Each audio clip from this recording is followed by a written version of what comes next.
Hi friends, అందరూ ఎలా ఉన్నారు? అందరూ బాగున్నారా? అందరూ బాగుండాలి, అందరూ బాగుండాలి. ఈరోజు మా దొడ్లో పూసింది సంపంగి మొక్క.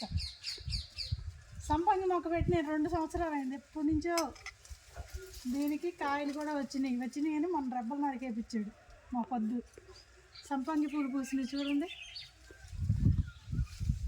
స్మెల్ చాలా బాగుంది. ఎందుకంటే మా అమ్మకి ఇష్టమని పెట్టి నేను ఈ సంపంగి మొక్క. అందుకని ఫస్ట్గా కోసి మా అమ్మకు పెడదామని నేను తర్వాత దేవుడికి పంపుతా. ఎందుకంటే మా అమ్మకు చాలా ఇష్టం. మా అమ్మను కూడా చూపిస్తాను ఈ వీడియోలో. ఇంకా చాలా బాగుంది. మా అమ్మకు పెట్టినాక పంపుతా. ఇచ్చాడు, ఇదొక కలరు సంపంగి పూలు.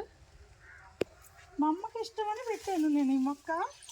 అయినా కూడా పూలు పోయే వరకు కోపం వచ్చేసి నరికి ఇచ్చేసేది. ఇప్పుడే మొగ్గలు వస్తుంది. ఇది లేపించి వర్షానికి వంగిపోయింది. మా అమ్మ పెడతాను రండి చూదురు.